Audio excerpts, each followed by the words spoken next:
Hello everyone, welcome back to another video. You are watching my YouTube channel study with Kartik. तो आज की video में हम most important question को discuss करेंगे जो कि HP10 नवंबर के लिए बहुत ज़्यादा इंपॉर्टेंट रहने वाले हैं। ये क्वेश्चन PYQs है, बट इनको मैंने खुद से लिखा है क्योंकि जो PDF मेरे पास थी वो बहुत ज़्यादा ब्लर थी, तो उसमें नहीं दिखाई दे रहे थे। और कुछ क्वेश्चन ऐसे हैं जो इसमें मैंने HPGK के खुद इंक्लूड भी किए हैं। तो वीडियो को अंत तक ज़रूर देखिएगा और शेयर ज़रूर कर दीजिएगा और लाइक ज़रूर कर दीजिएगा। चलिए, पहला क्वेश्चन है, प्रसिद्ध पशुपति की मूर्ति कहाँ से मिली है? Where was the famous seal of Pashupati found? तो कहाँ पे? हड़प्पा में, लोपाल में, मोहनजोदारो में या रंगपुर में। तो इसका जो राइट आंसर है वो हो जाएगा ऑप्शन नंबर सी, मोहनजोदारो से वो मिली है। तो अगर मैं हड़प्पा की बात करूं तो हड़प्पा की जो खोज थी 1921 में दयाराम साहनी जी के द्वारा की गई थी। अगर हम मोहनजोदारो की बात करें तो मोहनजोदारो में क्या क्या चीज़ें मिली थी? तो एक विशाल स्नानागार मिला था, अनागार मिला था, और मोस्ट इम्पॉर्टेंट जो पूछा जाता है, एक नृत्य की मूर्ति की कांस्य प्रतिमा भी हमारे को मोहनजोदारो में देखने को मिलती है। तो इसी के साथ साथ रंगपुर की बात करूँ तो रंगपुर की जो खोज है एक तरह से वो रंगनाथ राव के द्वारा की गई थी। ये आप लोगों ने याद रखना है, रंगनाथ राव आप लोगों से पूछा जाता है क्योंकि अब ऐसे क्वेश्चन पूछे जा रहे हैं जो कि पहले नहीं पूछे जाते थे। तो 1953-54 में जो है ये की गई थी। और ये जो रंगपुर है ये कहाँ पे स्थित है? तो रंगपुर हमारा जो है गुजरात के मादर नदी के किनारे स्थित है। और ये कौन से डिस्ट्रिक्ट में आता है रंगपुर? ये हमारा अहमदाबाद डिस्ट्रिक्ट में आता है। स्टेट कौन सी है? गुजरात स्टेट में आता है। ठीक है, ये भी आप लोगों ने याद रखना है। अगला क्वेश्चन है हमारे पास कि मोहम्मद बिन कासिम का ने भारत पर आक्रमण कब किया था? ठीक है, तो ऑप्शन नंबर ए यहाँ पे गायब हो चुका है, मिस प्रिंट हो गया होगा। तो चलिए, ऑप्शन नंबर 2 बी है हमारे पास, 711 AD में, 712 AD में, 715 AD में। तो इसका जो करेक्ट आंसर है वो हो जाएगा 712 AD में मोहम्मद बिन कासी ने भारत पर आक्रमण किया था। तो अगला क्वेश्चन देखते हैं हम। अगला क्वेश्चन है कि अंतर्राष्ट्रीय मातृ दिवस 2024 में कब मनाया गया? When was International Mother's Day observed? तो 10 मार्च को, 12 मई को, 10 मई को और 14 जून को। तो आप लोगों को बताना है अंतर्राष्ट्रीय मातृ दिवस, इंटरनेशनल मदर्स डे। तो इसका जो करेक्ट आंसर हो जाएगा ऑप्शन नंबर बी हो जाएगा, 12 मई 2024 को मनाया गया है। याद रखना है आप लोगों ने, जो हमारा मदर्स डे होता है वो मई मंथ के सेकंड संडे को मनाया जाता है। ये क्वेश्चन पिछली साल जून के पेपर में पूछा गया था, नॉन मेडिकल के पेपर में, जून 2023 में। ठीक है, तो इसको मैंने 24 का बना दिया है। तो मई के सेकंड संडे को जो है हमारा इंटरनेशनल मदर्स डे मनाया जाता है। तो आप लोगों से पूछा जा सकता है इंटरनेशनल फादर्स डे कब मनाया जाता है? तो फादर्स डे की बात करूं तो फादर्स डे हमारा थर्ड संडे ऑफ जून को मनाया जाता है। थर्ड संडे ऑफ जून आप लोगों ने याद रखना है। थर्ड संडे ऑफ जून को इस साल कब था? 2024 में। तो 16 जून 2024 को जो है इंटरनेशनल फादर्स डे मनाया गया है। इसके बाद अगला क्वेश्चन है हमारे पास, भारत के प्रथम गवर्नर जनरल कौन थे? Who was the first governor general of India? Lord Ripon थे, लॉर्ड कैनिंग थे, लॉर्ड डलहौजी थे और लॉर्ड विलियम बेंटिक थे। तो इसका जो करेक्ट आंसर हो जाएगा वो हो जाएगा option number D, Lord William Bentinck, जो हमारे भारत के प्रथम गवर्नर जनरल थे।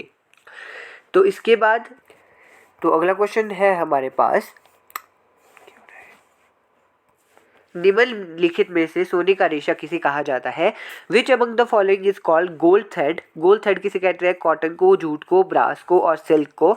तो इसका जो राइट आंसर है ऑप्शन नंबर बी हो जाएगा, जूट को जो है सोने का रेशा भी कहा जाता है। इसके बाद अगला क्वेश्चन है हमारे पास कि निम्नलिखित में से कौन सी नदी डेल्टा नहीं बनाती है? Which of the following river does not form a delta? Krishna नदी, नर्मदा नदी, कावेरी, यहाँ पे कावेरी होगा, माफ करिएगा, कावेरी नदी, ब्रह्मपुत्र नदी। तो इन चारों में से कौन सी डेल्टा नहीं बनाती है?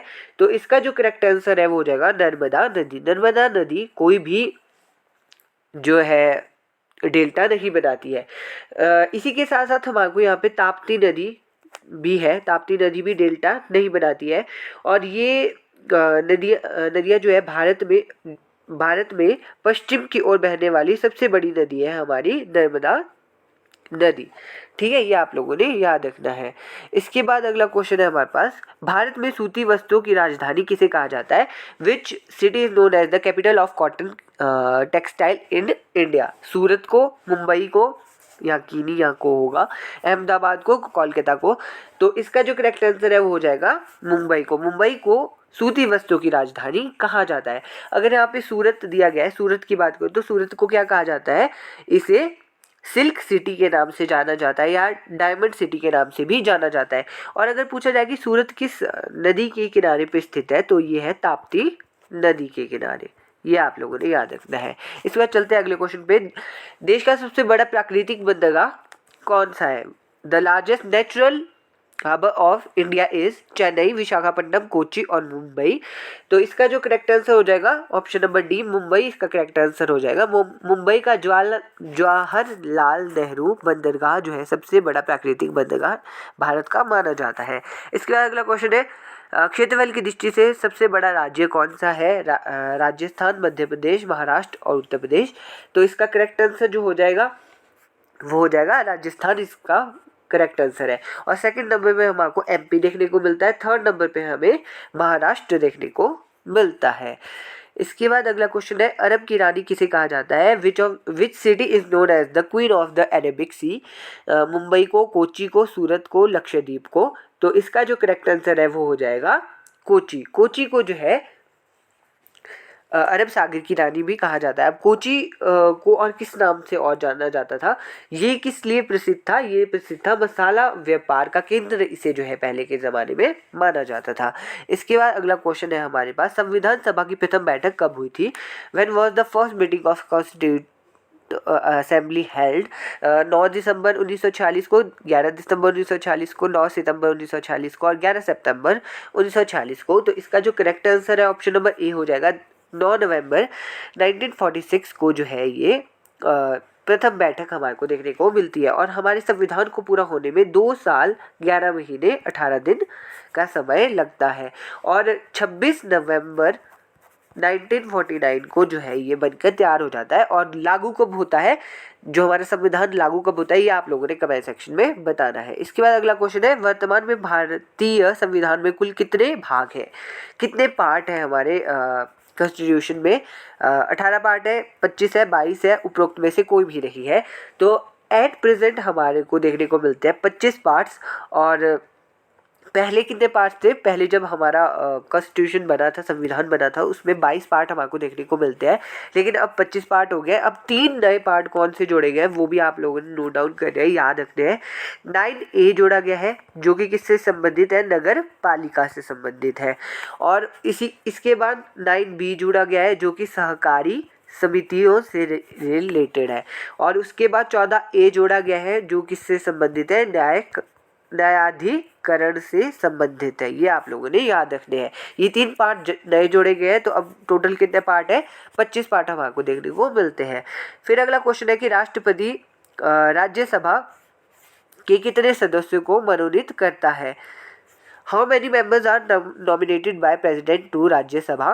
12, 14, 18 और 25। तो इसका जो करेक्ट आंसर है वो हो जाएगा ऑप्शन नंबर ए। 12 सदस्यों को जो है हमारे राष्ट्रपति के द्वारा नियुक्त किया जाता है। इसके बाद अगला क्वेश्चन हमारे को देखने को मिलता है कि भाषा के आधार पर गठित होने वाला भारत का पहला राज्य कौन है? The first state of India to form on the basis of language? Orissa, Kerala, Andhra Pradesh और पश्चिम बंगाल। तो इसका जो करेक्ट आंसर है ऑप्शन नंबर सी हो जाएगा, आंध्र प्रदेश। 1 अक्टूबर 1953 को जो है ये हमारे को राज्य बनता हुआ दिखाई देता है। इसके बाद अगला क्वेश्चन है, वर्तमान में भारत के मुख्य चुनाव आयुक्त कौन है? Who is the present chief election commission of India? तो इसका जो करेक्ट आंसर है वो हो जाएगा option number B, Rajiv Kumar. इसके बाद अगला क्वेश्चन है हमारे पास, currently who is the CEO of Microsoft company? तो ये 2023 में पूछा गया था। तो इसका राइट आंसर होगा option number B, Satya Nadella. इसके बाद अगला क्वेश्चन है, वित्त आयोग के गठन का प्रावधान किस अनुच्छेद में दिया गया है? आर्टिकल 280 में, 270 में, 380 में और 180 में। तो इसका जो करेक्ट आंसर है वो हो जाएगा ऑप्शन नंबर ए, आर्टिकल 280 में हमारे को वित्त आयोग का फाइनेंस कमीशन का गठन का प्रावधान देखने को मिलता है। फिर अगला क्वेश्चन पूछा गया है कि सिक्किम भारतीय संघ का राज्य कब बना था? 1972 में, 1973 में, 1975 में और 1977 में। तो इसका जो करेक्ट आंसर है वो हो जाएगा ऑप्शन नंबर सी, 1975 में हमारे को देखने को मिलता है कि सिक्किम एक पूर्ण राज्य बन जाता है। और ये कौन से नंबर का राज्य बनता है? ये 22nd नंबर का राज्य जो है हमारा बनता है। फिर अगला क्वेश्चन आता है CAG controller and audit general of India किस अनुच्छेद में आता है? कौन से आर्टिकल में जो है controller and audit general of India की बात की गई है? आर्टिकल 142, आर्टिकल 145, 148 और 146। तो इसका जो करेक्ट आंसर होगा वो ऑप्शन नंबर सी हो जाएगा। आर्टिकल 148 में कैग की बात की गई है। अगला क्वेश्चन है हमारे पास कि पहाड़ी चित्रकला के लेखक कौन है? पहाड़ी चित्रकला किताब के लेखक कौन है? शोभा सिंह, MS रंधावा, OC ओहरी और कृष्णलाल वैद्य। तो इसका जो करेक्ट आंसर हो जाएगा ऑप्शन नंबर डी हो जाएगा, कृष्णलाल वैद्य या KL वैद्य भी आपको देखने को मिल जाएगा। इसके बाद अगला क्वेश्चन है टॉन बरारी मंदिर कहाँ पर स्थित है? ये टॉन बरारी टेम्पल कहाँ पे स्थित है? घुमारवी में, पालमपुर में, जोगिंदरनगर में और नूरपुर में। तो इसका जो करेक्ट आंसर है वो हो जाएगा ऑप्शन नंबर सी, ये टॉन बरारी मंदिर हमारे को जोगिंदरनगर में देखने को मिलता है। इसी तरह से टॉनी देवी माता का मंदिर भी देखने को मिलता है। ये कहाँ पे है? हमीरपुर में है। ये भी आप लोगों ने याद रखना है। कई बार मंदिरों से भी आप लोगों से क्वेश्चन पूछे जाते हैं। जैसे रिसेंटली एक पेपर में पूछा गया था बशेश्वर महादेव मंदिर। तो बशेश्वर महादेव मंदिर कहाँ पे है? ये हमारे को कुल्लू में देखने को मिलता है, कुल्लू के बजौरा में। ये आप लोगों ने याद रखना है, ठीक है। तो इसके बाद अगला क्वेश्चन है हमारे पास नेशनल स्टैटिस्टिक्स डे कब मनाया जाता है? तो 25 सितंबर को, 29 अगस्त को, 29 जून को और 23 मार्च को। तो इसका जो करेक्ट आंसर है वो हो जाएगा ऑप्शन नंबर सी, 29 जून को हमारे को नेशनल स्टैटिस्टिक्स डे मनाया जाता है। 29 अगस्त को मनाया जाता है नेशनल स्पोर्ट्स डे।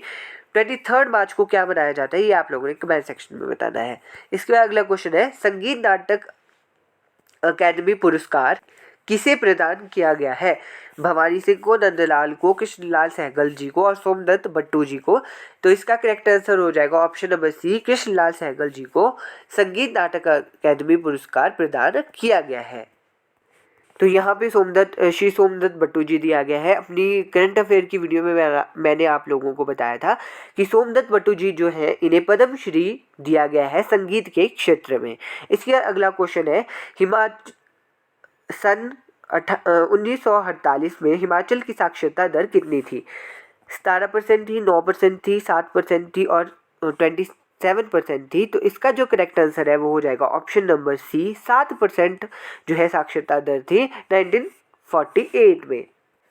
और 1948 की बात करूं तो उस टाइम पे जो पर कैपिटा इनकम थी हमारे हिमाचल प्रदेश की वो कितनी थी? 240 रुपीज़ थी। और अगर रिसेंटली 2023 की बात करूं तो 2,35,199 रुपये हमारे को पर कैपिटा इनकम देखने को मिलती है। तो ये भी आप लोगों ने यहाँ से याद रखना है। इसके बाद अगला क्वेश्चन है मुख्यमंत्री वन विस्तार योजना कब शुरू की गई थी? अगस्त 2024 में, अगस्त 2023 में, अक्टूबर 2023 में और जुलाई 2023 में। तो ये हमारे देखने को मिलती है अगस्त 2023 में मुख्यमंत्री वन विस्तार योजना आरंभ की गई थी। तो इसी के साथ आज के हमारे क्वेश्चन खत्म होते हैं। अगर आपको वीडियो थोड़ी सी भी अच्छी लगी हो और मेरी मेहनत आपको थोड़ी सी भी अच्छी लगेगी तो शेयर ज़रूर करिएगा और लाइक ज़रूर कर दीजिएगा। Thank you so much. मिलते हैं नए क्वेश्चंस के साथ।